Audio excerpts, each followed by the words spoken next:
if you could walk or cycle to work, to school every day?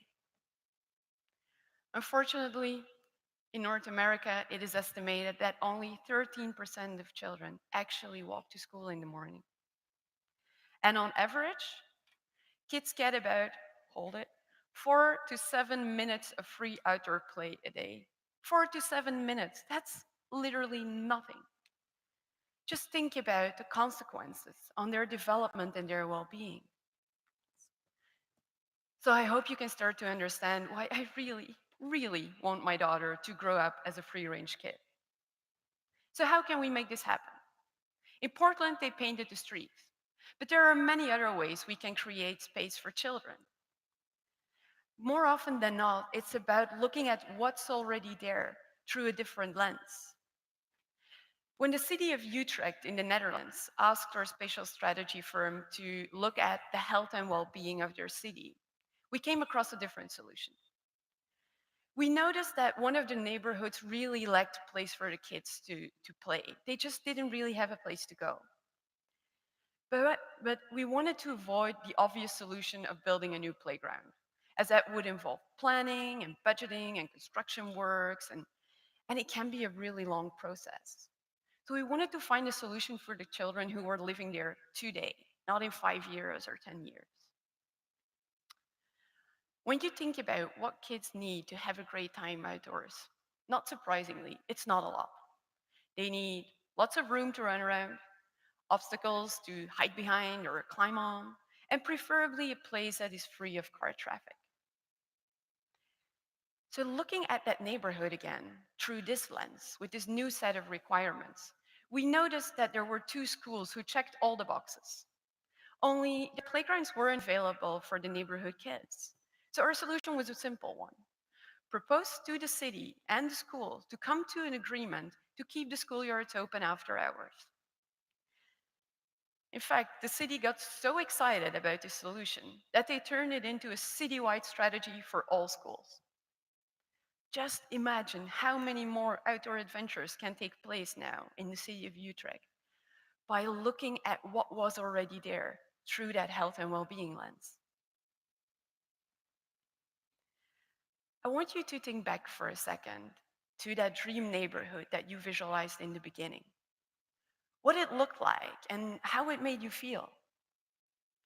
How amazing would it be if you could start building that yourself, step by step? We all have the power to turn our cities into healthier cities. We just need to keep two key things in mind.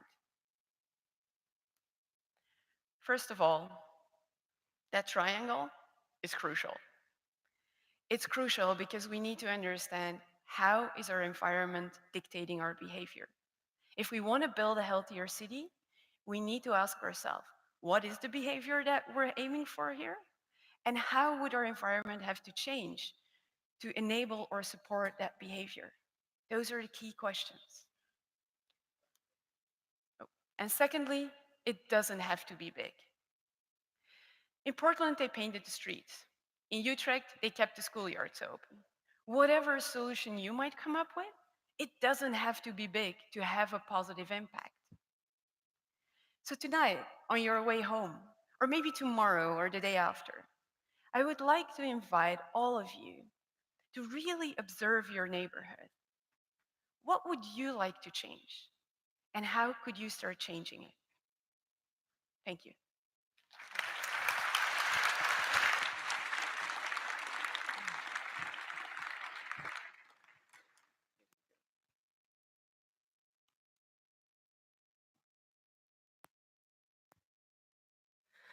Hey everyone. I hope you're all enjoying the talk so far. My name is Orion Lisi, and I'm a grade 10 student from St. Mary's. I am part of the TED Club, and I'm here today to tell you all a little bit about what TED Clubs are. The TED program is an initiative started by TED to help educate people, specifically youth, in a fun and creative way. TED Clubs are groups led by students or teachers, where a group of students can come together and share their ideas. These clubs foster and inspire a safe place for students to share and spread their creativity. Each student receives an opportunity to write and share a TED Talk. I have been part of the TED Club at St. Mary's for 2 years, and it has been an absolutely wonderful experience. The TED Club provides a wonderful community of friendly and supportive peers with whom I can share my ideas and creativity. Through the TED Club, I have formed new friendships and strengthened my old ones. Sometimes it feels less like a TED Club and more like a TED family. So now we have a little video to show you about TED clubs. There are over 2 billion school-aged individuals living in the world today. That's more young people than any other time in human history. That's billions of minds teeming with uninhibited creativity. That's billions of curious souls. The world's youth is the embodiment of the world's future, and that future has no limits because each and every young person brings a completely new and completely unique perspective to the world around them. Ayana is passionately pursuing the meaning of life, among other things. What will life come to mean to her and to her closest friends? Will future smartphone owners download a student-built mood app? And will they prefer iteration number 1 or number 2? Will Sophia become an Olympian, a teacher, an advocate for world peace? Or will she become all three? And will Tyler's obsession with space and his pursuit of infinity lead him to travel beyond the world his ideas and the ideas of his peers will most certainly define? Picture the collective potential and the ideas of over 2 billion passionate young people. TED is thrilled to announce a new program that aims to give them the space and time to pursue those passions and to support them in presenting those ideas in the form of short, TED-like talks. The program is called TED Clubs. The mission? To celebrate the best ideas of young people around the world. Here's how it works. Visit ed.ted.com and fill out the Club Facilitator application. Once approved, you'll receive access to a set of free tools designed to help you start a TED Club at your school. There are 13 suggested meetings. Each meeting helps club members gain a discrete presentation skill. In the final meetings, club members present their ideas in the form of short, TED-like talks.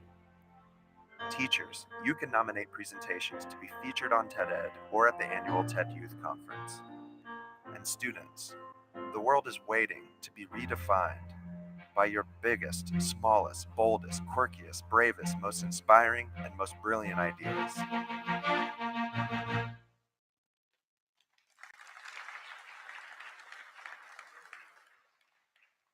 Please give a warm welcome to our first student speaker, Charlene Rocha, a grade 10 student from our very own TED Club here at St. Mary's. She shall be presenting her talk, The First Impressions Hoax.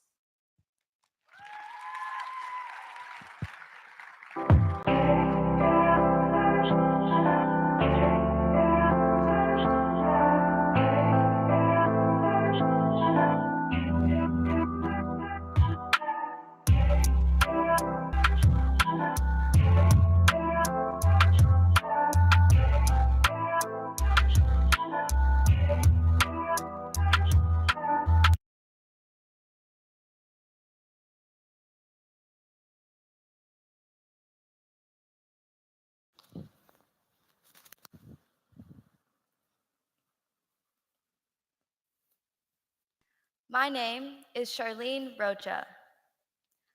I'm that brown girl sitting in the back of your math class. I'm quiet, I keep to myself, and I prefer to be alone. I'm focused on school, book smart, so I don't have any passions or anything interesting to say about the world.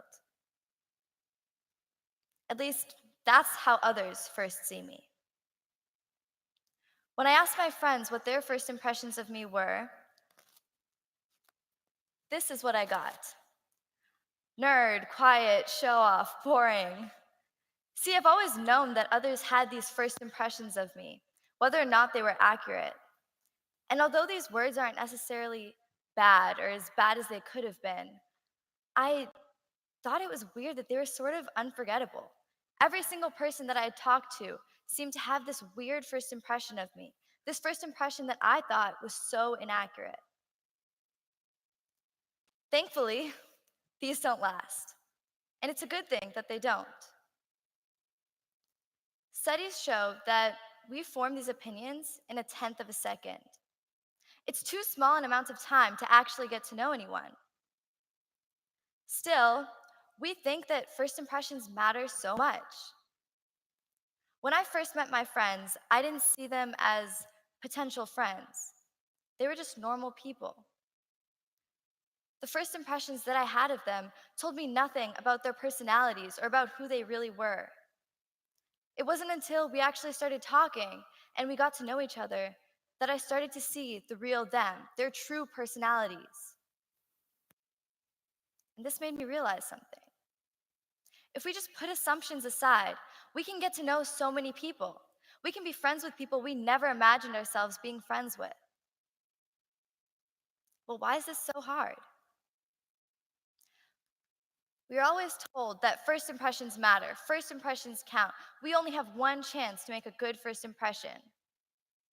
But if the first impressions that we have of people, like our friends, don't immediately tell us what their true personality is like and what they really are, then why do we listen to this? We are always told these things, but if our first impressions of people can be inaccurate, why do we listen? The truth is, first impressions impact the way that we act. They're a tactic that we use to make ourselves more likable. In the same way that we filter a picture, we filter our personalities so we don't show others our bad qualities immediately. Whether we're going to school, starting a job, or making a new friend, we become actors. We put on this fake image of ourselves. We pretend to be smarter by using bigger words. We pretend to be more fun. And we pretend to match the personalities that others have. 63% of the time, we change our personalities to match the crowd. Think about that. We all seem to act one way around our families, one way around one friend group, one way around another friend group, and our personalities can even change from person to person. But why do we do that? We try so hard to make a good first impression and then maintain that good first impression. We try so hard to fit in, to be liked, and to conform to the ideas others have of who we should be. If a certain group of people likes a show, we might also pretend to like that show. If a certain group of people hates this genre of music, we also might pretend to hate that genre of music. I've always loved Will from The Fresh Prince of Bel-Air because no matter who he's with or where he has that same unique sense of style. He always wears the clothes that he wants, he always talks the way that he wants, and he always acts the way that he wants, whether or not he's in a rich or poor neighborhood. So many times people have told him, you can't do this, you should act like this, you should be more like this. But he was himself 100% of the time. But it's hard for us to do that. When we're constantly told that we have one chance to make a good first impression, we feel as if we always have to appear our best. Society puts so much stress into being perfect that we give in that 63% of the time. What if I'm not wearing something that looks good? What if they don't like my opinions? What if I could have been nicer or done better? What if? These questions lead us into changing the way we present ourselves. We wear clothes we don't like, we change the way our hair looks, and we speak differently. Many women are pressured to wear makeup to work or school in order to feel presentable. Those who are bilingual try hiding their accents to avoid sounding different. Sometimes I don't speak my opinions or show that I can be a leader because I don't want to be called bossy. Humans are so drawn towards being liked, and it's a natural thing to want to fit in. But if we have to sacrifice who we are and what we want just to please someone else and get somebody else's approval, it's not worth it. We are always told that we have changed parts of ourselves just to prevent stereotypes that others have.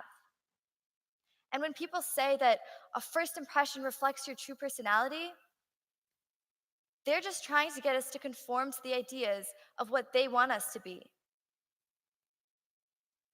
55% of a first impression is taken by the person's body language and their appearance. And that's not all that surprising. If you meet someone that's wearing tattoos or has lots of tattoos, you might assume that they're dangerous or intimidating. That stereotype clouds the way that you think, even if you don't fully believe it. And this may seem like a harmless stereotype, but it can actually impact the person in many ways. 77% of employers say that they would be less likely to hire you if you have tattoos. This means that somebody who is fully qualified for a job, somebody who has worked their way to deserve a position, could be sent away just because they have art on their body. If you see a boy and a girl that are friends, you might immediately assume that they're dating, but that's not always the case. That assumption that you make can lead into others being jealous, not trusting you, and it enforces the stereotype that boys and girls can't be just friends. In these cases, the assumptions that we make can lead into others thinking differently of us. When we make assumptions of others, we can treat others differently based on something that's most likely not true. People don't really know you after they just look at you, after an introduction, or even after you have a conversation with them. It takes time and multiple conversations before you can actually get to know someone. When I was in school, my friend group was labeled the nerds. And at that time, I felt like that stereotype kind of put me into a box. All of my personality traits that stepped outside of that, I didn't show anybody because I didn't think anybody would want to know that. I thought that that label dictated who I should and shouldn't talk to. I slowly stopped doing that when I realized that my personality when I was in school and my personality when I was with people that I actually cared about were complete opposites. So, yeah, people will judge me when they see me, but I've learned to not identify myself with those stereotypes. And just like the first High School Musical movie teaches us, we are not the labels that others give us. We can be so much more than that. I would say that I'm so much more than quiet and boring because I know myself the best. When I asked my friends what they thought of me now, oop, this is what I got. These are the words that I would use to describe myself. I don't believe in first impressions, and I advise you to do the same. Our ideas, our desires, and our personalities are important, and we should not be afraid to share them, no matter who we are with or where we are. People will judge you before they get to know you. People will have first impressions of you, whether they be good first impressions or bad first impressions. But regardless of what they think of you, you should never be afraid to be whoever you want. By not fearing rejection, you can surround yourself with people who like you for you and not a fake version of yourself. My name is Charlene Rocha. I'm an extremely loud and passionate person. I'm an activist for climate change, and I love learning about politics and the government. I can get a little too intense when I'm playing board games, and I absolutely suck at cooking. I can watch stupid dog videos for hours and hours and hours and hours, and I pour the milk before the cereal. Sorry, Lauren. But no matter what people think of me, this is who I am, and that's what I'm gonna show the world. Now, what about you? Thank you.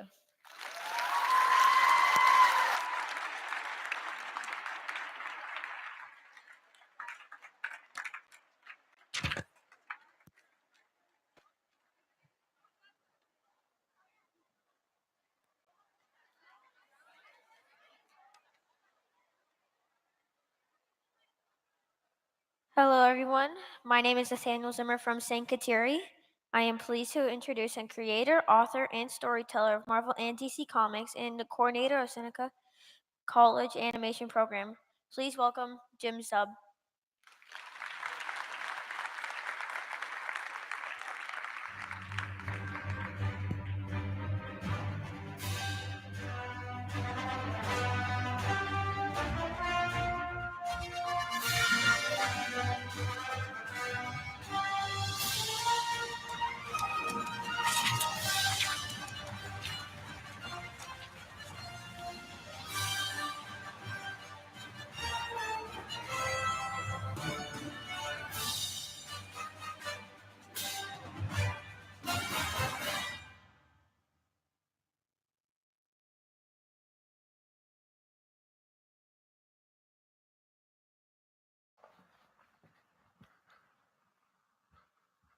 How's it going? Good to see you all. They really didn't tell us about those videos. It's really amazing stuff. All right, let me talk for a little bit about kind of my creative journey. And it sort of starts here.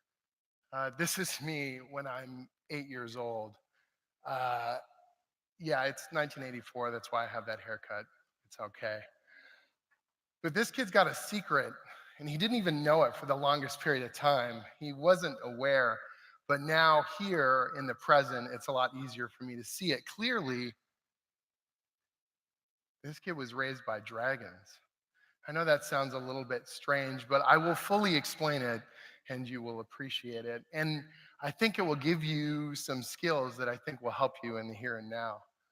I grew up here in Oshawa, actually. My parents' place is like 15 minutes away from here, and I crashed there last night, so it's a gigantic nostalgia bomb for me. Uh, but I grew up scrawny and I grew up small. My dad taught high school biology. My mom was a homemaker, and she was really good at it because I didn't learn how to use a stove or a washing machine until I moved out of the house. And I know that's kind of pitiful. But yeah, and then my light fell off. Oh, hold on. Apparently it's not clipped on. All right, we're good to go. So, let me pick back up to where I was. Actually, I've got a question for all of you. How many of you have a younger sibling, a younger brother or sister? Raise your hand. Oh, a lot of you. Oh, that's good. How many of you have an older brother or sister? Raise your hand. How many of you are only children? Oh, you lucky, lucky people. You don't have anyone to argue with. How does that feel?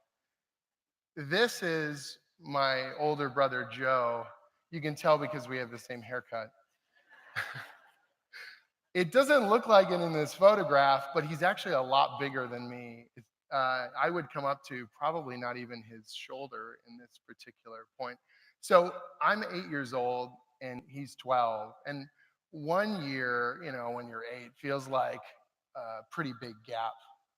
And 4 years just felt like an impossible canyon of importance and time that I would never be able to cross.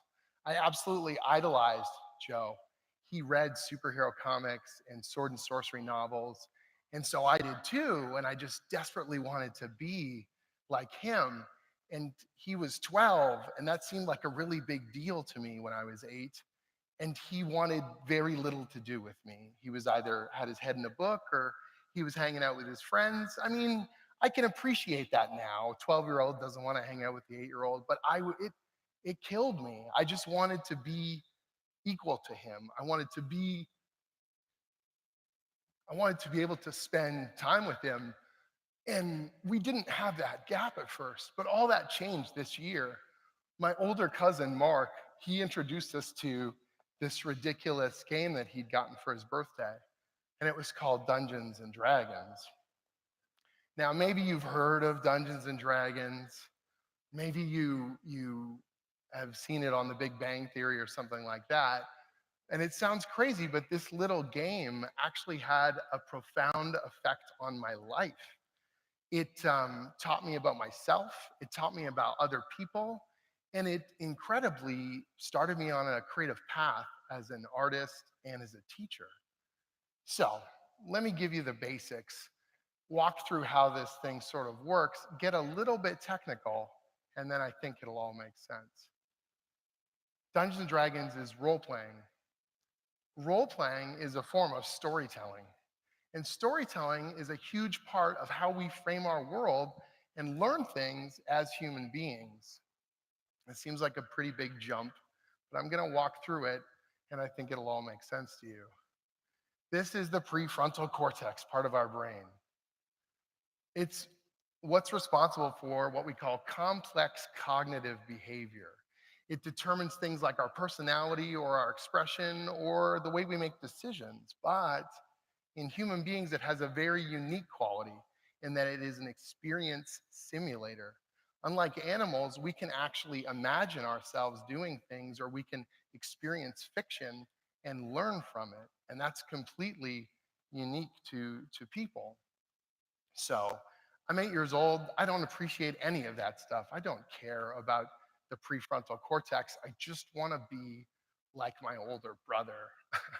And he doesn't want to have anything to do with me. So when he gets the game, a copy of his own, he points out and makes it very clear that Dungeons and Dragons, the basic rules, are for ages 10 and up. We argued about that. We argued about all kinds of things. Finally, my mom and dad made it very clear that if he had a new game, I had to be able to play. I get to be 10 years old in my head. Not bad, we're making progress. So, what is a role playing game? What is all this stuff about? What is Dungeons and Dragons? Let me walk through it again because it becomes very important. Role playing is storytelling. Each of us is going to make a character, and that character is going to have an important role in the story that we're going to build. One person, though, acts as the narrator. In Dungeons and Dragons, that person's called the Dungeon Master. They lay out the scenario, they tell you about the sensory information, sights and sounds, and places we're going to go. And they give you questions. They ask you what you want to do and what you're going to do about the different problems that are put in front of you. And that provides the framework for the story that we're going to tell. When you're a kid and you're doing make believe on the playground, you might say you're doing all sorts of stuff. And one minute you're the hero, and then the next minute people are ignoring you. But in Dungeons and Dragons and other role playing games, there's a framework for this narration. There's a way to move the story forward, and we all get to have a part of it. Now, even the dungeon master doesn't know with 100% certainty how it's going to all play out. And the reason why is because, like a board game, there's a random element inserted into it with dice. Different sided dice, different probabilities based on what the difficulty of the problem put before you is. So what makes this game unique is we're all collaborating and we're building the story, but none of us know what it's going to be until we discover it together. And that's the real key there, because we have to work together in order to do this thing. So Dungeons and Dragons kind of changed my life, and it gave me 3 important skills that would carry on to everything that I do in the here and now. The first one of those is collaboration. Joe had to work with me, okay? And for the very first time, he had to listen to my voice. He had to hear me and give me a chance to speak for myself. And I had to listen to him and the ideas that he had as well. We collaborated together to build this story. And I can't properly explain to you how empowering that was to me, how incredible an experience it was to say something really confident and have him respond instantly, or say something really funny and have him laugh at my words. For the very first time, we were standing as equals and we were doing something together, building that story, going on an adventure. And at that moment, as crazy as it sounds, I knew that I wanted to tell stories and entertain people for the rest of my life. Those dragons, like, unlocked something creative inside of me, and they bridged the impossible gap with my brother. And that was really special to me. Now, There's another skill that was brought to me thanks to role-playing games, storytelling, okay? And that may seem quite obvious, but that ability to build something and to create drama, to entertain and to be entertained was a phenomenal experience for me. All of you right now are going through a phase in your life, and you will go through multiple phases throughout your life. Phases where you feel good about yourself, where you feel confident, phases where you're unsure of what to do next, or imagining what life might be like if you did something a little bit different. Role-playing games gave me the chance and a safe space to explore things without the fear of failure, without the fear of embarrassing myself in front of my peers. I could be bolder, I could be louder, I could be funnier and wittier and stranger in their company. And all of a sudden, it felt okay. The very first time that I did something kind of devious and wrong, and I saw the negative results that cascaded out of it, I could experience that and learn from it without actually hurting people around me. The first time that I played a character of deep faith, and I had to address the story and the world in that same manner and think about, as crazy as it sounds, what someone nicer and more charitable than myself would do every single day in every single circumstance, rewired my brain to be a better person. It was like the ultimate life hack because it was someone else's life that I could think about and build upon. And that's empathy, the ability to share our emotions, the ability to feel other people's emotions and build upon it and grow from it. The fact that this is taking place in a fictional world doesn't really matter. If anything, that's better because it allows us to free ourselves from the mundane and to be bolder and more courageous and more heroic than we would on a day-to-day basis. I don't know if you've noticed, but the world outside can be really kind of oppressive and doesn't give us a lot of positive feedback about being bold or being courageous or speaking up. A lot of the time we spend is about avoiding embarrassment, about not doing things that could put us in a negative situation. The ability to reach out to someone else and connect with them, to build something new and creative with them is a very special thing. And that's really what role-playing games kind of taught me on a game to game basis. Every time that we sat down, there was something new that I could explore. So my brother goes off to university, and I have to pick up the mantle. Now I'm the narrator, I'm the dungeon master. And I reach out to my friends in high school, and we have our own regular group, and we're rolling the dice pretty much every week we can. At school, I feel really nervous and timid and afraid, but at the table with my friends, I'm bold and I'm witty and I'm funny and I'm engaging, all the kinds of things that I hoped I could become. Slowly but surely, I got to know myself better and I got to know them better as well. All the characters we made, as much as they might be different, they contain facets of ourselves, things we wanted to explore or areas we wanted to build upon inside of ourselves. When I left high school, I learned how to use a stove and a washing machine. But I also desperately knew I didn't want to be the quiet and shy, scared kid that I was during high school. I wanted to be bold. I wanted to be courageous. I wanted to be the kind of person that could stand in front of a group of 800 people and talk about his nerdy pastime, and that would be okay. And then on a cold October night, I went downtown Toronto to meet a brand new group of gamers who had never met me before. And I walked in the door and started engaging with them. And the very first person I talked to at the very first game, many years later, would become my wife.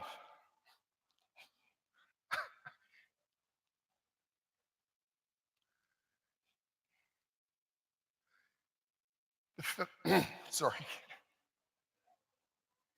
The fact that she thought I was funny,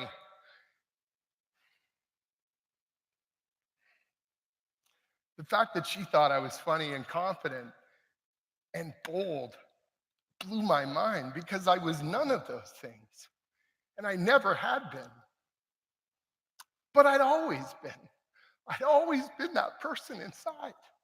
I just needed to let it out and give it a chance for people to see me who I really wanted to be all those years. So, pull it all together here. Flash forward. I've got a pretty amazing life, and I have two incredible careers that I can't possibly imagine I would have ever had. Those dragons have given me confidence, and they've helped me face my fears in so many incredible ways. And now I get to do some really awesome stuff. For a living, I write comic books. That is a real job. Please tell my mother that. She actually had a funny joke where she would say to people, Jim's a published author. It's true, but what she didn't tell them was, I write the Avengers, I've written Iron Man, Batman, Conan the Barbarian, Samurai Jack, and recently Miles Morales from Spider-Verse. Pretty good, right? Tell my 8-year-old self that. I've also had the chance to make completely original stories all my own and publish them and have people respond to them, which is really phenomenal.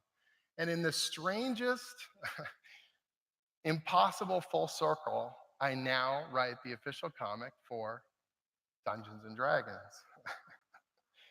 That's worked out pretty well. It's obvious to me that playing the game makes me better at writing the comic book, but those skills, those 3 skills, still key into everything that I do. Collaboration. When we make a story together, when I work with my editor or co-writers or the art team on this book, we all have a part to play. Just because I'm writing the story doesn't mean it's all about me. Even if I'm the dungeon master who comes up with the scenario, all my players, everyone that I work with gets to be a part of this story too. We're building a story. I have to empathize and I have to understand what these characters feel. I have to understand what their voices are, what their motivations are. I have to get out of myself and be a little bit of them. And that's where the empathy comes from. If you tell stories that are true, if you say something rich and emotional in the work that you create, people will feel it. They will connect with you and you will cross that gap and make something special.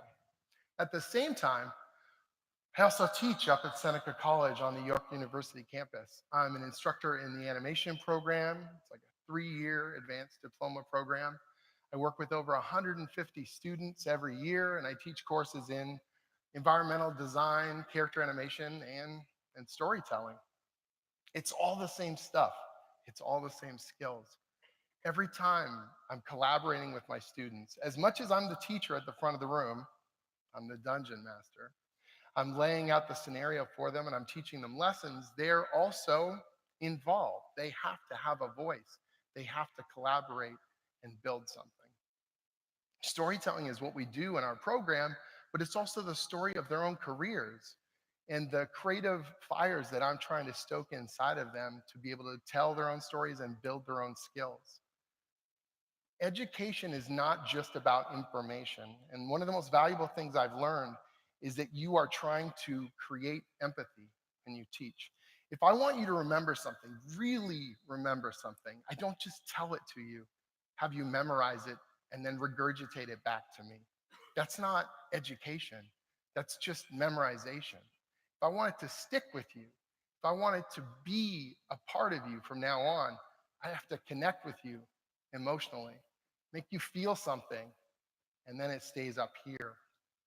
That's what has helped me be a better teacher. Playing games, collaborating with other people, building something special. It feels like a secret weapon to me, like I've got this thing that no one else has. But I know that's not true, not even close. millions of people play Dungeons and Dragons and other role-playing games. When I was compiling information for this TED Talk, I actually reached out on Twitter and I said, hey, I'm doing research for a thing. Didn't tell them it was a TED Talk. Tell me the positive effects that D&D and other tabletop games have had on your life, and then share this with other people so they can tell me too. It worked out pretty well. Less than 24 hours later, over 1,400 people responded from all over the world. And the stories that they told me honestly blew me away. They talked about gaining confidence and bridging, making friends all over the world. They talked about reconnecting with people that they knew from when they were younger. They talked about battling depression or dealing with anxiety. They talked about the kinds of things that I had done with personality, wanting to test drive elements of themselves and figure out who they wanted to be. So many different people responding so quickly, so intensely about the games that they play. Role-playing games are going through a renaissance right now. I think people want to get away from their screens and they want to connect with each other. They want to make things. They don't just want to passively have entertainment hit them in the face. It's incredible to see so many people having these experiences that I've had and growing in the way that I have. And it feels incredibly special to me. Games can be a place for expression and creativity. Pretending to be someone else can be a really valuable way to find yourself. And this little guy is still playing with dragons every single day. And I wouldn't have it any other way. Thank you.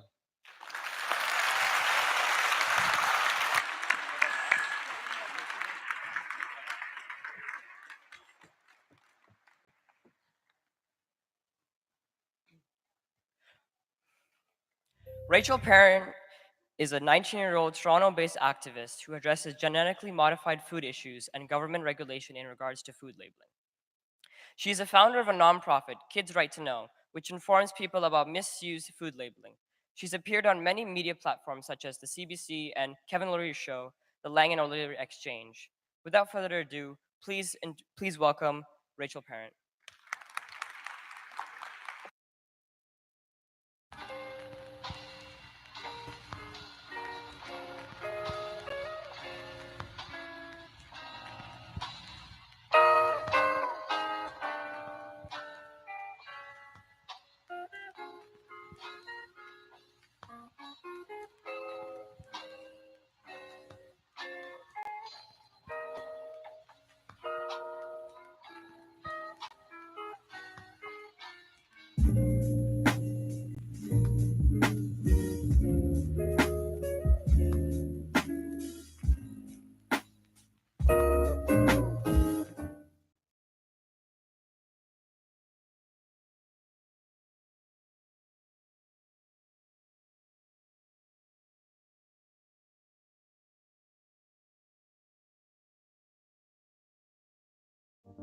When my grandma was alive, she used to tell me about a time when buying and eating food wasn't a mystery.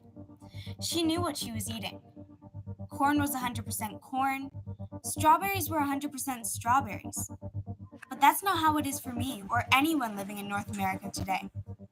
These days, it seems like you need to be a scientist to be able to tell which food is genetically modified and which is not. Food was first genetically modified in the early 90s. According to Dr. David Suzuki, GMO crops, when first introduced, were touted as the answer to world hunger. The argument was that by developing pesticide and herbicide-resistant crops, farmers would be able to increase their yields and decrease their costs. This has not been proven the case. I see the importance of technology, as long as it's ethical, and I appreciate science as long as it's responsible. As we live our lives enjoying the conveniences of advanced technology and science, we must stop to consider what the true cost will be on our environment, our ecosystem, and our health. So many people think, but you can't fight the government or multinational corporations. I say, watch me, and better yet, join me. Believe it or not, there are companies out there that also really care about this and take action by making a positive change. There are organizations and people, just like me, who want to leave this planet in a better state than how we found it. I asked myself, what would happen if I didn't stand up for our right to know what's in our food? It was this profound thought that moved me. I'm a 15-year-old food safety activist fighting for the right to know what's in our food. I'm on a relentless pursuit to make. How are you doing today? Thank you so much for having me. It's such an honor to be here. My name is Rachel Parent, and I began my journey into activism at a very young age. I was 11 when I first found out about our food system and GMOs, and my world was turned upside down. GMOs are genetically modified organisms, and it's where corporations can own, patent, and modify seeds, our food, plants, and other living organisms, often to pair them with pesticides and herbicides. I was outraged when I found out that GMOs were linked to a variety of health and environmental issues, and yet they weren't labeled here in Canada. I felt that my basic right to democracy, my basic right to choose the food that I put in my body, was being taken away from me. And that's when I decided to say something. As with all forms of activism, everything starts off small. My first speech was for a huge audience of 12 people. And of course, that grows. I wanted to turn my anger into solid action, and that's when our first Kids Right to Know March happened. And with no resources and no funding, I turned towards social media, and specifically Twitter, in order to spread the message. Then that led me to challenging Kevin O'Leary after, on public television, he said that anyone marching against Monsanto was stupid, and that if they didn't like GMOs, they should just stop eating. Of course, I had problems with this, and I debated him on public television on CBC. The debate happened, and 10 million views later, my life had effectively changed. This then led me to crashing a Monsanto shareholder meeting. And Monsanto is one of the largest corporations patenting our food. And I confronted the CEO about the damages that he was causing to our health and the environment. I also asked why they spend millions of dollars every single year to stop consumers from having the right to know what's in their food and preventing us from having labeling. But soon after, my fight for GMO labeling became about so much more. It became about protecting our environment and our earth from our food choices. Not so long ago, when we were all growing up, we didn't really have to think about the impending issues affecting our earth. Our parents, families, friends, even neighbors seemed to live in this limitless world of opportunities and consumerism, from plastics to fast fashion. But today, we can't deny that human activity and lack of understanding have caused incredible, almost irreversible damage to our earth. We've taken for granted nature's diversity and incredible gift that gives us all life. We can't deny witnessing record-breaking floods and heat waves, entire neighborhoods engulfed in flames. We can't deny seeing that billions of dollars of crops are lost due to storms, or even the fact that South Africa is rapidly running out of water and our pollinators, birds, and thousands of other species are in decline. We can't ignore the thousands of young people flooding the streets, marching for climate action and to save our futures. Climate change is expected to push over 100 million people into extreme poverty by 2030. Over half of all plants and animals are in danger due to climate change. And we are expected to have more difficulties growing food and water. The UN says that we have less than 12 years to avert catastrophe. We are witnessing climate change worsen by the day. Our generation is being faced with problems that were unheard of only decades ago, that are affecting our lives today and any possibilities for our future. Our Earth is being covered in a blanket of carbon dioxide, methane, nitrous oxide, and other gases that are building up and causing our Earth to heat. This rise in global temperatures is causing our polar ice caps to melt. causing flooding and droughts, making it more difficult for farmers to grow the food necessary to feed growing populations, and threatening the livelihoods and homes of millions of people, often those most vulnerable. We are no longer predicting global heating and the climate chaos that ensues. We are instead living it. Our politicians, governments, and corporations continue to put an emphasis on economy rather than protecting our environment. But the irony is that without a healthy environment, there is no business, no money, no trade. There can be no economic activity on a dead planet. Climate change is a symptom of us all, of all of our actions, all of our activities. And while it can be easy to point the finger at corporations and governments for all that they've done, and don't get me wrong, we definitely need to hold them accountable, we also need to look at ourselves, at our own consumerism. Look at who and what we are supporting when we buy something like plastics, meat, something as simple as canola oil. Sadly, at this point in time, it would be impossible or would take millions of years for us to reverse ocean acidification, to bring back our dead coral reefs, or to revive lost species. But what if I told you that there was a solution to climate change that we could all be a part of that could start to draw down this carbon in our atmosphere? And what if I told you that this solution was right beneath our feet and at the end of our forks? We all know that our food provides us with the nutrients and the energy to sustain life.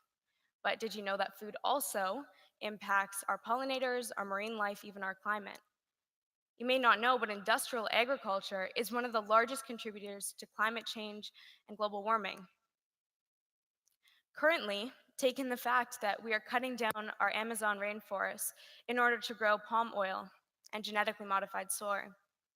Or think of the amount of methane that's released from cows and factory farms, or the amount of nitrous oxide from excess use of chemical fertilizers that's making its way into our rivers, our lakes, and our oceans, contributing to ocean acidification. All in all, industrial agriculture contributes about 50% of all greenhouse gas emissions. That's more than all manufacturing, that's more than all transportation, and yet no one seems to be talking about it. Animal agriculture plays a huge role in this discussion.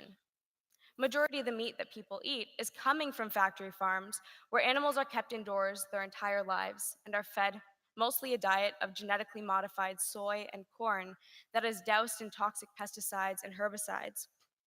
They're also given antibiotics and steroids in order to increase growth. The amount of methane that comes from these farms is incredibly strong, as contributing to climate change to almost irreversible points, and the waste that comes from these farms is polluting our wildlife, water, and rivers. According to a study in 2009 from the Netherlands, if each and every one of us could cut down on our meat consumption, not only would our greenhouse gas emissions significantly decrease, but there would be wonderful health benefits as well. Globally, we spend about $60 trillion every decade on healthcare. A majority of that goes towards preventable and curable food-related illnesses. If we could simply change the way that we eat food, not only would there be great economic wealth, there would also be better health and environmental issues that would all be fixed. In addition, we often talk about the need to grow genetically modified foods in order to feed our world. The reality is that we're growing about 8 times more food on 8 times more land for animals and livestock than we do use for people. If we were to simply reuse this land for humans and growing food for us, we would have enough food to feed populations for generations to come. So it's not about the amount of food that we create, but it's how we grow it. And it should be grown smartly, organically, and regeneratively in a way that can not only feed the world, but cool our planet. And according to a study published in Climatic Change, the average meat eater contributes almost twice as much to climate change as the average vegetarian, and almost 3 times as much as the average vegan. Now, I'm not here to tell you all that you need to become vegetarian or vegan, but if we could all make small sacrifices in our own lives, it would be enough to make a huge difference. We also need to move away from our current industrialized and chemical systems of agriculture that include genetically modified crops. In order to grow genetically modified foods, they need to use very intensive chemicals that are damaging our soil and releasing more carbon into our atmosphere. The best way to grow food is in a regenerative and non-GMO form. And we can do this not only by changing diets and our consumption, we can make such a huge difference, but the best way to cut down on genetically modified crops is by making a conscious effort to buy non-GMO and organic products and avoiding ingredients such as corn, canola, soy, and sugar from sugar beet, the main genetically modified foods. Of course, there isn't just one solution to climate change. There are many things that each and every one of us can do. And of course, cutting down on fossil fuels and moving towards renewable energy is something that we still need to strive for. But at this point in time, it still wouldn't be enough. Our world already has so much carbon dioxide in the atmosphere that even if we were to cut out all fossil fuels today, there would still be so much excess that climate change would still be a very relevant issue. What we need to do is start to draw down this carbon in order to make a big difference. And there is hope and a chance for a better future, and that's what I'm here to talk about today. It can be extremely overwhelming, but we do have solutions. When we damage our soil, it releases carbon into the atmosphere. But by nourishing our soil, it actually has the capability of capturing carbon from our atmosphere and storing it in the soil. And this type of agriculture is called regenerative organic agriculture. Not only can it reverse climate change, but it can increase nutrition, it can double our food production, and it can help during times of drought, which we're seeing more and more. And I have a quick video to show you about this.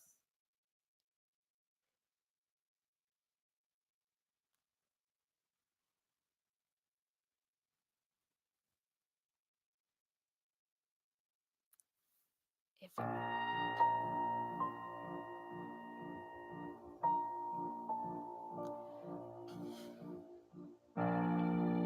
Soil is a living miracle. In one handful of soil, there are more organisms than there are humans on Earth. And we are only beginning to understand this vast network of beings right beneath our feet. We rely on healthy soil for 95% of what we eat. Yet, we take it for granted. Thousands of years of plowing, deforestation, and erosion have left our soils in dire shape. And we're accelerating the loss of this essential resource. But there's a lot more to the story. When soil is damaged, it releases carbon dioxide into the atmosphere. And this has had serious consequences for the climate. Too much carbon in the atmosphere is causing the Earth to overheat. That excess carbon is also acidifying our oceans, threatening marine life. Meanwhile, there's not enough carbon where it once was, in the soil.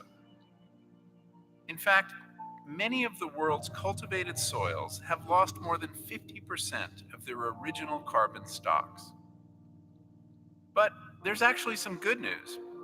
We now know how to put carbon back in the soil where it belongs. Plants capture carbon dioxide in their leaves and pump the carbon down through their roots to feed hungry microorganisms living in the soil. Now, what had been atmospheric carbon, a problem, becomes soil carbon, a solution. Practices like keeping soil covered with plants, increasing crop diversity, composting, and carefully planned grazing are proven ways to put carbon back into the soil. Carbon-rich soils act like giant sponges, absorbing water during floods and providing it to plants in times of drought. And adding carbon to soil makes the land much more productive. The French government recognizes this and is calling on all countries to join them in increasing soil carbon by 0.4% each year. If every nation were to reach this ambitious but achievable goal, we could store 75% of global annual greenhouse gas emissions, enough to make a real difference to our planet's future well-being. Of course, we still need to reduce our fossil fuel emissions, but we don't need to develop expensive or risky technologies. Instead, what we need is a lot more photosynthesis. Climate change can be overwhelming, yet there is real hope. Healthy soil can be a major sink for carbon, but this fact hasn't been well known until now. Because now we know a soil solution is right beneath our feet.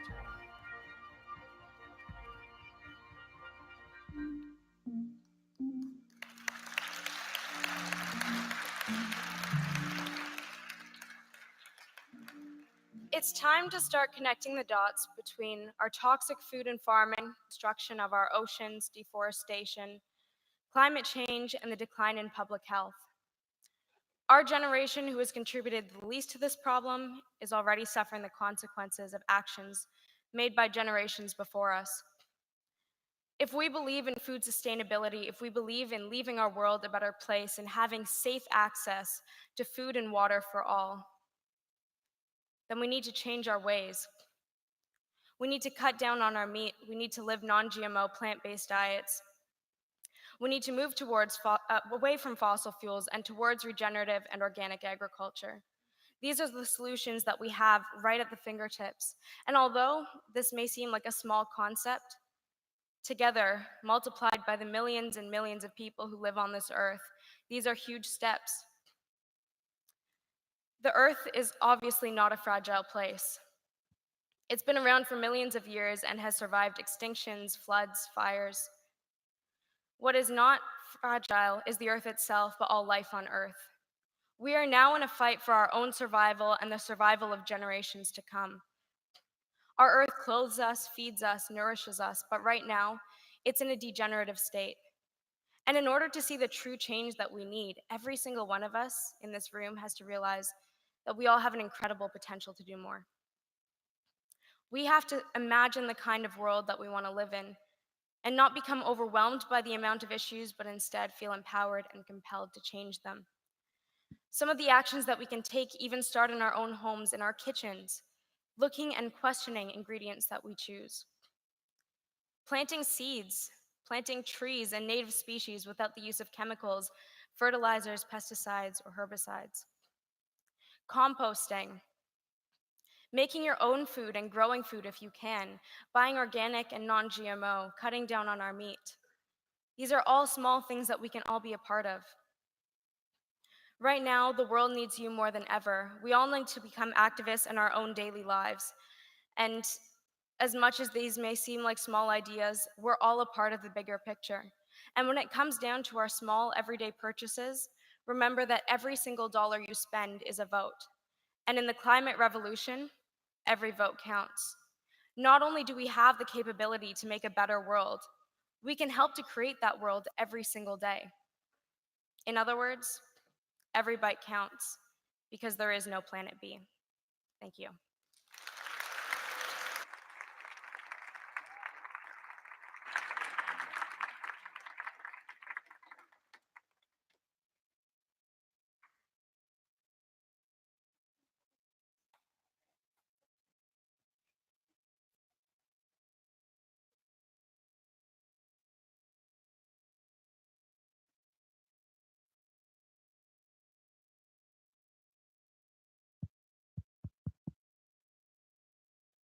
Good afternoon, ladies and gentlemen. My name is Justin, and alongside with me to perform for you today are four of my best friends, Aaron, Raymond, Daniel, and Kevin. Together, we are known as Simply Timeless. And the reason why we're here to perform for you today is not just on behalf of Notre Dame Catholic Secondary School, but also on behalf of a charity known as Unity. Unity is a charity that has expanded all over Canada that has allowed students like us to express ourselves through both the likes of music and art. Now, without further ado, we are going to begin our performance of a cover of Just the Way You Are by Bruno Mars in a cappella form. So, with that said, let us give you a little intro video.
Oh, her eyes make the stars look like they're not shining. Her hair falls perfectly without her trying. She's so beautiful, and I tell her every day. Yeah, I know. When I compliment her, she won't believe me. It's so sad to think that she don't see what I see. But every time she asks me to, I look okay. I say, when I see your face, there's not a thing that I would change. 'Cause you're amazing, just the way you are. And when you smile, the whole world stops and stays for a while. 'Cause girl, you're amazing, just the way you are. Her lips, I could kiss them all day if she'd let me. Her laugh, she hates, but I think it's so sexy. She's so beautiful, and I tell her every day. No, you know, I'll never ask you to choose. If perfect's what you're searching for, just in a suit. So don't even bother asking if you look okay. You know I'll say, when I see your face, there's not a thing that I would change. 'Cause you're amazing, just the way you are. And when you smile, the whole world stops and stays for a while. 'Cause girl, you're amazing, just the way you are. When I see your face, there's not a thing that I would change. 'Cause you're amazing, just the way you are. The way you are.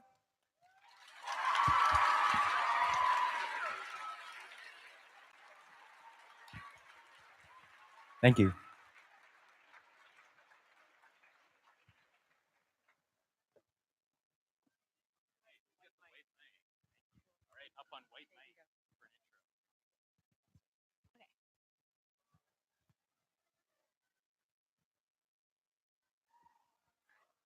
Aloha. So I'm a member of the Polynesian dance group from Notre Dame, and today we'll be performing a modern uana, which is a modern Hawaiian dance. And this group came about through students' interest in the Polynesian culture. So mahalo, I hope you enjoy.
dreams that you dream of, dreams really do come true.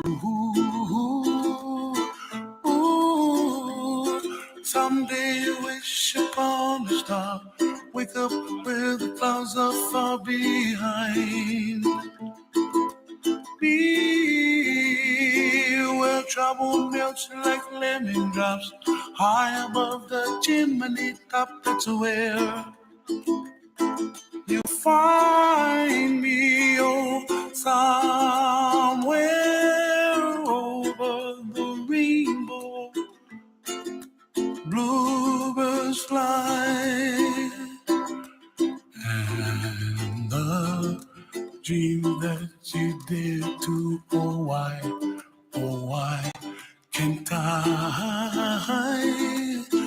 oh, someday I wish upon a star, wake up where the clouds are far behind. Be where trouble melts like a lemon drops, high above the chimney top. That's where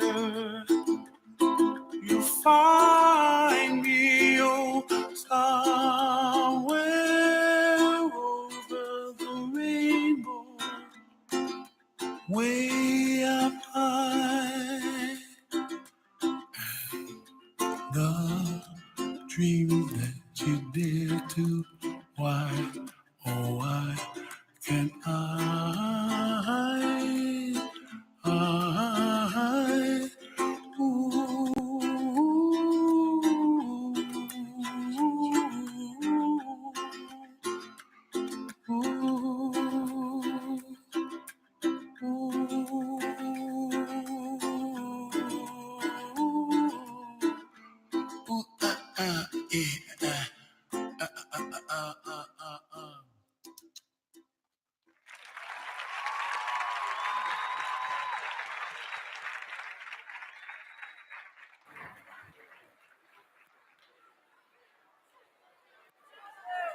Hello, ladies and gentlemen.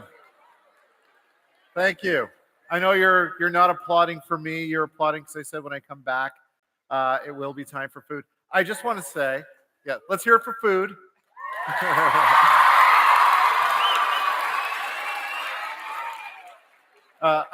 Apologies to our speakers today. You're competing with hungry teenagers and food, and not teenagers, some preteens. So far, what do you think? Yeah, it's pretty awesome, huh? I just want to say this. We were running a little behind schedule today, and so I'm the person who coordinates everything. I had to make a call, so we canceled a break.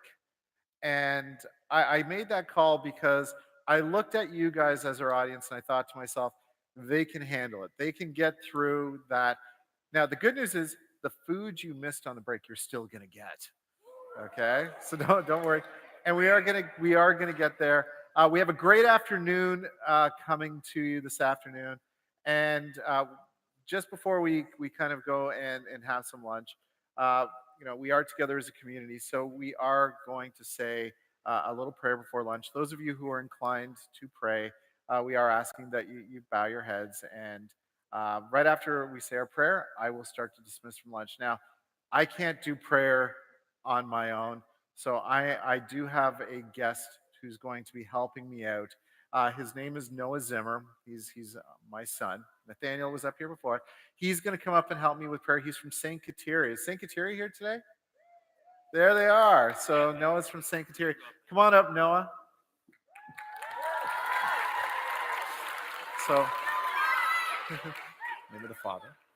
In the name of the Father, and the Son, and the Holy Spirit. Amen. Je vous salue Marie, pleine de grâce. Le Seigneur est avec vous. Vous êtes bénie entre toutes les femmes, et Jésus, le fruit de vos entrailles, est béni. Sainte Marie, Mère de Dieu, priez pour nous, pauvres pécheurs, maintenant et à l'heure de notre mort. Amen. In the Father, Son, Holy Spirit. Amen. Thank you, Noah. Hey. Good work, buddy.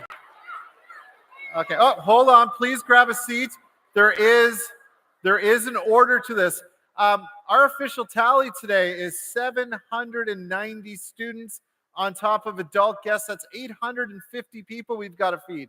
So there is an order to this. So we do have, I didn't mention this at the beginning, outside the Durham Catholic District School Board this year, we have some guests from York Region. Where are you guys? Welcome. It's great to see you there. They're in those beautiful red shirts. Because you are our guests, we are going to invite you to go first. So we're going to ask you to remain seated. So York Region from Durham Catholic, welcome. Also, I should point out just before you go, after you eat your lunch, you can come back in here, take pictures with the TED sign on the dot, and meet the speakers. So York Region, if you could head out, please.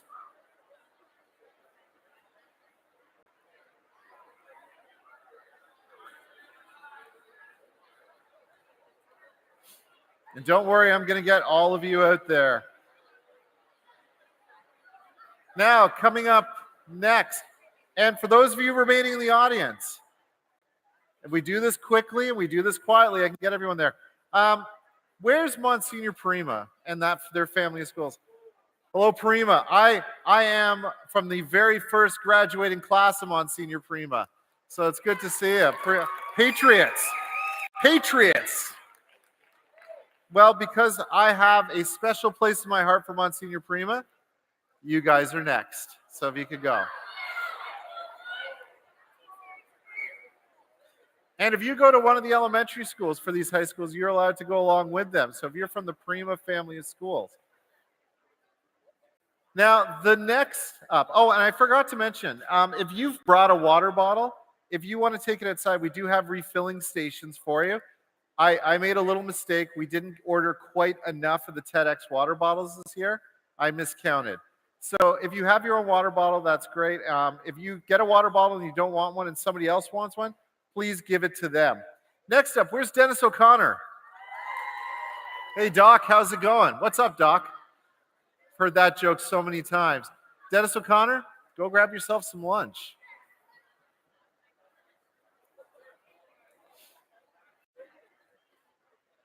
Is Paul Dwyer here today? Wow, you guys got the cheap seats. Thank you for, and when you come back, if there's seats at the front, feel free to take them. Paul Dwyer, you're up. Go ahead for some lunch. Don't worry, everybody else, I'm getting to you. All Saints, where's All Saints? Hi, All Saints. I love All Saints. I got family members who go into All Saints. Kelsey's out there. I don't know if Jared's here today. All Saints, you're up for lunch. Go ahead. We're almost there. Almost there. Notre Dame, where are you, Notre Dame? Wow, look at that. You guys, wasn't that a great Notre Dame performance? Let's see how well you perform at lunch. So go ahead from the Notre Dame family of schools. Oh, I know the next group really well. Is there a St. Mary family of schools? Yeah, you guys grab a seat. We didn't get you lunch today. We didn't buy any for you. No, I'm kidding. St. Mary, you're right over on that side. And finally, Leo, J. Austin and family of schools. Where are you? Okay, you're over there, I believe. We'll see you after lunch, ladies and gentlemen.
Also, there's no wedge. And also, I don't know if you guys are, you're gonna have to like watch for like hi-hat. Yeah, I didn't think of that. Unless it might be mixed for you guys though. Yeah, it should be. You have to go. It should sound awesome. Yeah. I know this is weird. See if you can figure out some sort of way you can hear it. There is this thing. I might be able to run that through my system, which is a little risky. For like, yeah, it's just the way the church would do it, right? Oh, it's weird. We'll figure it out. I didn't think they have it. At least it's like, it's a decent kit, right? Correct? Yeah, it's alright. I could have changed this head. Oh, that's fine. I don't have any left. Well, that's why they got this like taped up.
Yo, Brendan.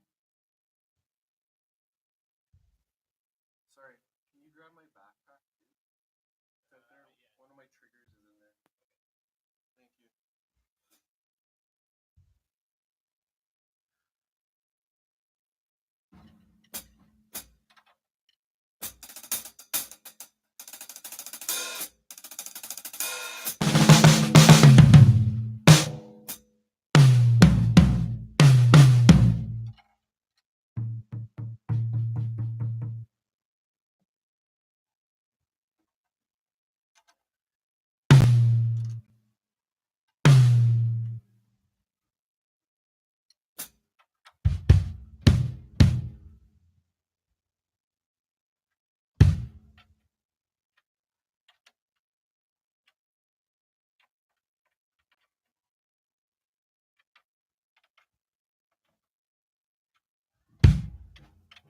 Thank you so much.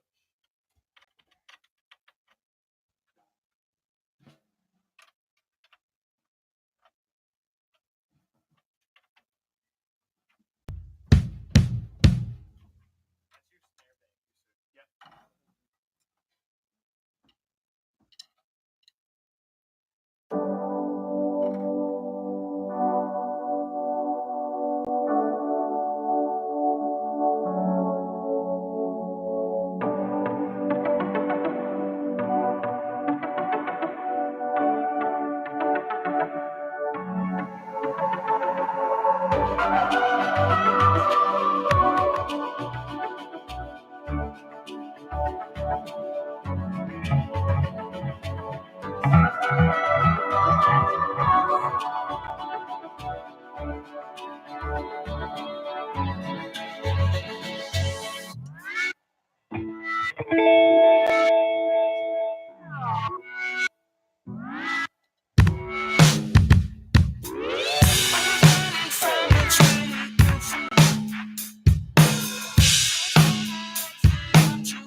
need you like I drowned. Don't know what I'm doing. Left your heart in ruins.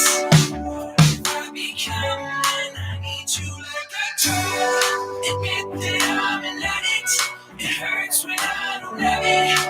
What have I become when I need you like I drowned?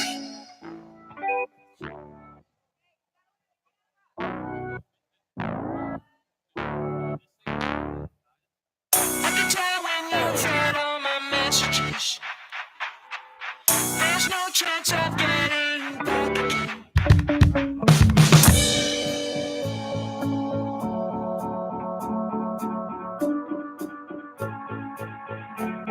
I need you like I do. Don't know what I'm doing. Left your heart in ruins. What have I become when I need you like I do? Admit that I'm an addict. It hurts when I don't have it. What have I become when I need you like I do? Hey, hey, hey. Check, check, 1, 2, 2. 1, 2, 3, 4. Check, 1, 2, 2, 2. Hey. Hey.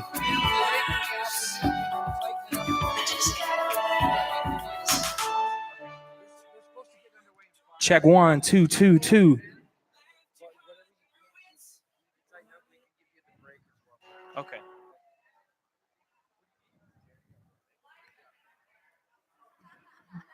Jeremy, you want some of the sampler?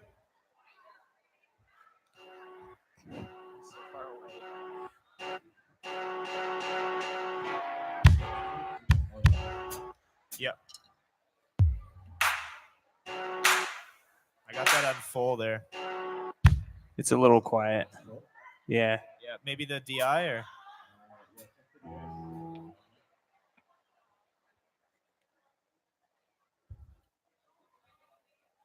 Yeah. Yeah, there is a pad, so let me just give this back to you.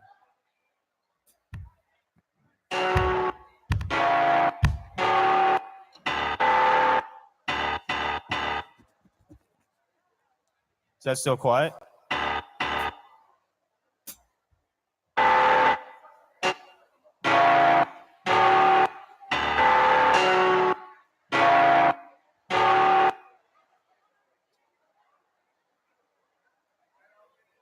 Do you want it in your monitor?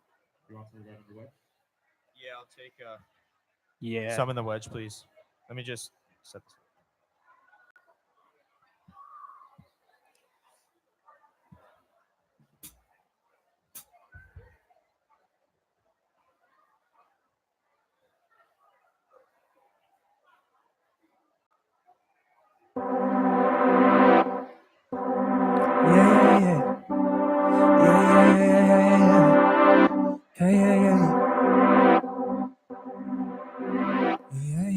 Can I grab just a bit more, please?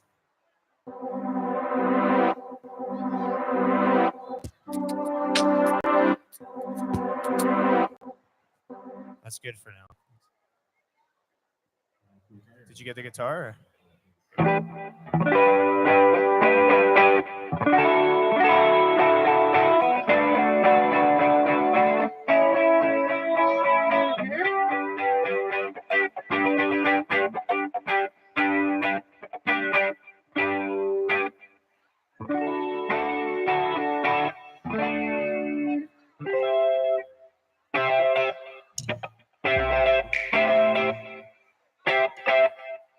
That's good for me. How's that for you? Can I get some more in the wedge, please?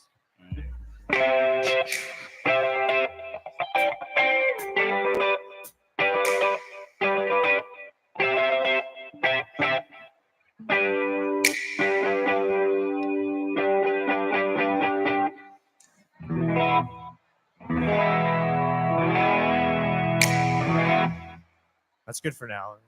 We could try a bit more during the break. That works. All right. You guys want to run something real quick or? Do you want to? Yeah, we can run something. Josh, do you want to run something quick?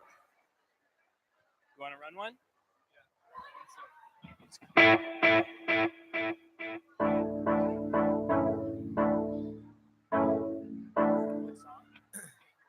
tracks will be fairly prominent in the full mix, just FYI.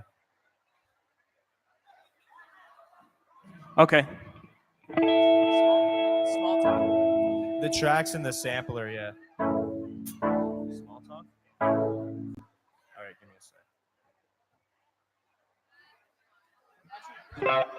Okay, we'll just run one real quick. Just give me a sec.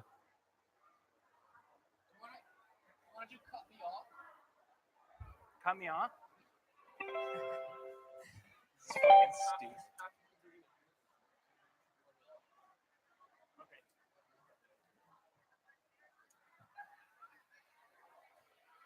Okay. He wants to do cut me off. Cut me off what? Because we're not playing it. What do you mean? He doesn't want them to hear something we're playing.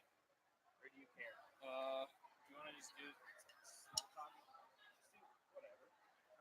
We should do one we are playing because we're sound checking. Okay. Small talk? You're going to hear it twice. We're sound checking. It's the same set.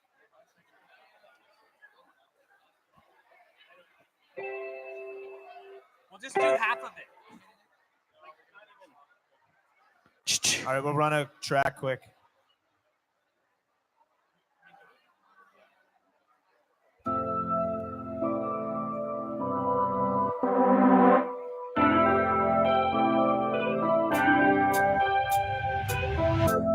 Feels like just yesterday. Could we get back to that place where we would stay? So far out of touch. All those mistakes I wish I could go and change. Can we get some more track in our monitors, please? Everybody knows you talk about me, but you don't ever pick up when I call. Remember when my world revolved around you? No, I don't want your pity anymore. So say what's on your mind, I can take it. Sick and tired of wasting time, I've been waiting. I can hardly for a time, every second. Love for you won't stop. Spare me the small time. Spare me the small time. Spare me the small time. Stuck in the dream, I know that my blurry visions got me tangled up. So far out of reach, all those messages I wish I could unsend. Everybody knows you talk about me, but you don't ever pick up when I call. Remember when my world revolved around you?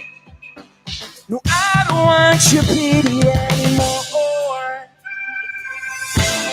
Just say what's on your mind, I can take it. Sick and tired of wasting time, I've been reading, yeah. Working hardly for a time, every second. Love for you won't stop. Spare me the small talk. Spare me the small talk. Spare me the small time. Oh, how I'm doing my way.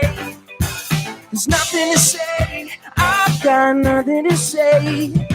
It's the blurry vision, all the wrong decisions, and I hate that I can't live without you. Just say what's on your mind, I can take it. Sick and tired of wasting time, I've been waiting. Working hardly for a time, every second. Love for you won't stop. Spare me the small talk. Spare me, spare me, spare me. Spare me the small talk. Yeah, yeah.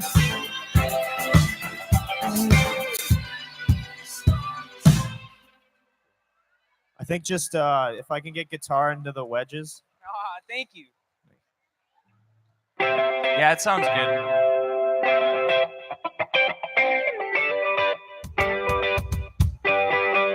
Okay. Yeah. Try some more during the break too. Thanks a lot, man. Thank you.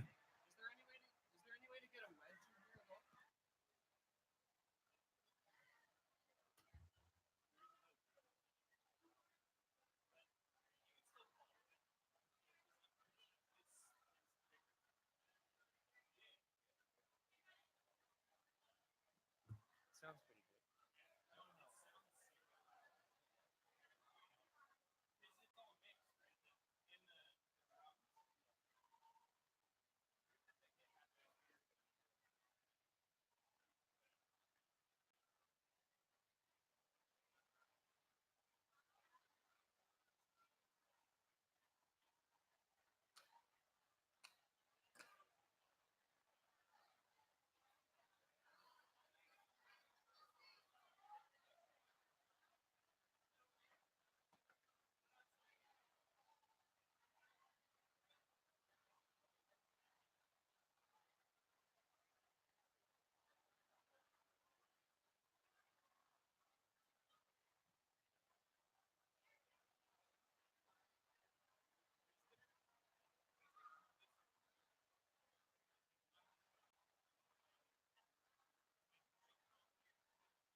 Hey, they have to move this, but they'll move it right back. Sure thing. We're just gonna slide it right. Do you need to move the pedals and stuff? That's okay. Is that like a tripping hazard or? It's just the shard. Okay.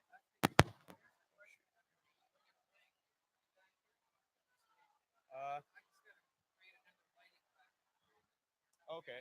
I know, we were thinking that too. I was just here because that's where the plugs are. If you want to shine a light, I don't know how dark it is for the audience. Is it dark? It's a quick break. It's dark. Yeah.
Yeah, just the two plugins.